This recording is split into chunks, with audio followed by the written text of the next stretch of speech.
ये है भारत का सबसे बड़ा शमशान घाट। हर वक्त जलती रहती हैं चिताएं। मणिकर्णिका घाट दुनिया का सबसे बड़ा शमशान घाट है। यहाँ हर वक्त चिताएं जलती रहती हैं। चलिए आपको बताते हैं मणिकर्णिका घाट की पूरी कहानी। हिंदू धर्म में जब भी किसी की मृत्यु होती है तब उसका अंतिम संस्कार किया जाता है। मृत शरीर रीति रिवाज के साथ आग के हवाले कर दिया जाता है। जहाँ यह पूरी प्रक्रिया की जाती है उसे शमशान घाट कहा जाता है। भारत के सभी शहरों में आपको शमशान घाट मिल जाएंगे, कहीं पर छोटे तो कहीं बड़े। लेकिन अगर बात भारत के सबसे बड़े शमशान घाट की जाए तो वह है बनारस में, जिसे मणिकर्णिका घाट कहा जाता है। यह भारत ही नहीं बल्कि दुनिया का सबसे बड़ा शमशान घाट है। यहाँ एक दिन में 300 से ज्यादा शवों का अंतिम संस्कार किया जाता है। यह भारत का इकलौता ऐसा शमशान घाट है जहाँ हर वक्त चिता जलती रहती हैं। चलिए आपको बताते हैं मणिकर्णिका घाट की कहानी। बनारस, जिसे काशी और वाराणसी के नाम से भी जाना जाता है, यह भारत का सबसे पुराना शहर है।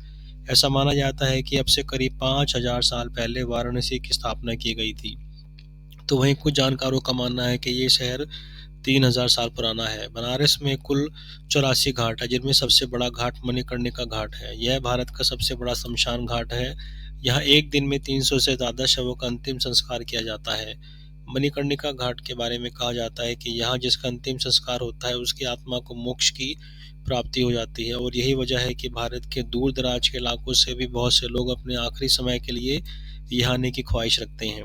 मणिकर्णिका घाट भारत ही नहीं दुनिया का इकलौता ऐसा घाट है जहाँ हर वक्त चिताएं जलती रहती हैं। चाहे दुनिया में कुछ भी होता रहे, लेकिन मणिकर्णिका घाट पर 24 घंटे कहीं ना कहीं कोई चिता जलती रहती है। मणिकर्णिका घाट हर वक्त चिता जलाने से लेकर कहीं कहानी प्रचलित है। एक पुरानी कहानी के मुताबिक कहा जाता है कि मणिकर्णिका घाट को माता पार्वती ने श्राप दिया था कि यहाँ की आग कभी नहीं बुझेगी। कहानी के मुताबिक एक बार माता पार्वती जी इस जगह पर स्नान कर रही थी, तभी उनके कान में एक बाली मौजूद कुंड में गिर गई। उस बाली में मणि भी लगी थी। इस बाली को ढूंढने का काफी प्रयास किया गया, लेकिन वह नहीं मिल सकी।